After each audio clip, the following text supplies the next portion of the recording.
Video में हम बात करेंगे सीड एंड फ्रूट। तो सीड क्या है? इन एंजियोस्पर्म सीड जो है फाइनल प्रोडक्ट होता है सेक्सुअल रिप्रोडक्शन का। अक्सर ये डिस्क्राइब्ड होता है as a fertilised ovule. Seed जो है वो बनता है फ्रूट के अंदर। सीड एक टिपिकली कंसिस्ट करता है सीड कोट को, कॉटिलीडन को और एम्ब्रियो एक्सिस को। कोटिलीडन ऑफ एम्ब्रियो जो है वो सिंपल स्ट्रक्चर्स है और जनरली थिक होते हैं और स्वोलन होते हैं due to storage of food reserve. Mature seed जो है ये जो है मेच्योर सीड जो है नॉन एल्बुमिनस और एल्बुमिनस हो सकते हैं। ओकेजनली क्या होता है, कुछ सीड्स में जैसे कि ब्लैक पेपर है, बीट है, इनके रैमिनेंट्स ऑफ न्यूक्लियस ऑल्सो परसिस्ट करते हैं और this residual persistent nucleus is called peristome. Ovule की जो इंटेगुमेंट है, इंटेगुमेंट्स ऑफ ओव्यूल जो है वो हार्ड होती है as a tough protective seed coat और माइक्रोपाइल जो है वो remain as a small pore ही रहता है सीड कोट में और ये फैसिलिटेट करता है ऑक्सीजन पानी की एंट्री को सीड की जर्मिनेशन के दौरान। जैसे सीड मैच्योर होता है ये वाटर कंटेंट है ये कम हो जाता है और सीड जो है क्या हो जाता है, ड्राई हो जाता है। 10 to 15% मॉइस्चर बाय मास रह जाता है इसमें। और जनरल मेटाबॉलिक एक्टिविटी जो है वो क्या हो जाती है, एम्ब्रियो की स्लो डाउन हो जाती है। एम्ब्रियो की जनरल मेटाबॉलिक एक्टिविटी स्लो हो जाती है।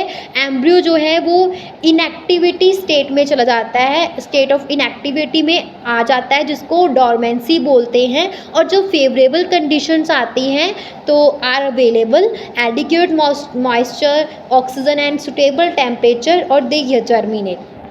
सीड के अंदर the ability of seed to retain the power of germination over a period of time is called viability of seed और इसकी रेंज कुछ वीक से सेवरल ईयर्स तक हो सकती है। Oldest is that of lupinus arcticus excavated from arctic terns. Viability जो है ये इन्फ्लुएंस करती है कंडीशन को during storage and non germination. Loss of viability is generally due to exhaustion of food around the embryo और damage to embryo और denaturation of enzymes की वजह से वायबिलिटी का लॉस होता है। क्लियर है ये सारा? उसके बाद फ्रूट्स के बारे में बात करते हैं। तो fruit is a seed containing part of the plant जो डेवलप होता है फ्रॉम अ फर्टिलाइज्ड ओवरी और अक्सर फ्रॉम द टिश्यूज जो उसके सराउंड होते हैं। एक सूडो कार्पिक और एसेसरी फ्रूट और अ फॉल्स फ्रूट जिसकी फ्लैश जो है डिराइव्ड नहीं होती किससे, ओवरी से, उसको सूडो कार्पिक एसेसरी फ्रूट और फॉल्स फ्रूट कहा जाता है। बट उसके सम अदर पार्ट जैसे like a thalamus also contributes to its formation, जैसे कि एप्पल है, स्ट्रॉबेरी है। ओके, यू कार्पिक और ट्रू फ्रूट ऐसा फ्रूट है जो डेवलप होता है सिर्फ ओवरी से आफ्टर फर्टिलाइजेशन, जैसे मैंगो। फ्रूट की wall covering the fruit is pericarp. Pericarp 3 तरह की होती है, एपिकार्प, मीजोकार्प और एंडोकार्प। एपिकार्प जो है स्किन है फ्रूट की, मीजोकार्प मिडल फ्लैशी और पल्पी पार्ट है फ्रूट का, एंडोकार्प जो है सबसे अंदर वाला पोर्शन है, inner most portion that surround the seeds. Fruit जो है इसको क्लासीफाई किया जा सकता है into 3 main groups, simple fruits, aggregate fruits और कंपोजिट और मल्टीपल फ्रूट्स।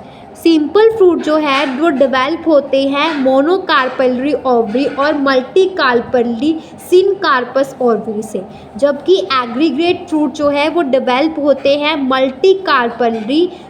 मल्टीकार्पलरी एपोकार्पस जो मतलब फ्री पिस्टिल वाली है उससे। देन जो कंपोजिट फ्रूट है वो डेवलप होता है फ्रॉम अ कंप्लीट इन्फ्लोरोसेंस से। देन एक फ्रूट होते हैं पार्थिनोकार्पिक। पार्थिनोस का मतलब है वर्जिन और कार्पोस का मतलब है फ्रूट। तो is the formation of fruit without fertilisation is called parthenocarpic. Parthenocarpic fruit जो होते हैं वो सीडलेस होते हैं जैसे कि बनाना और can be induced through the application of growth hormone. Fruit की स्टडी को हम पोमोलॉजी बोलते हैं। कुछ फ्रूट जो होते हैं वो लिबरेट नहीं होते, liberate seeds at maturity, don't liberate seeds at maturity, instead seeds are released after disintegration of fruit walls.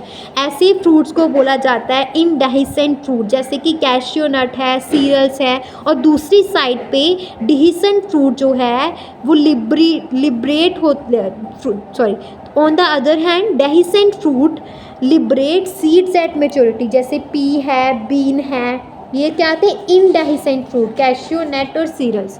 Clear है यहाँ तक? ओके, तो यहाँ पे हमारा fourth main topic post fertilisation structures and events finish होता है।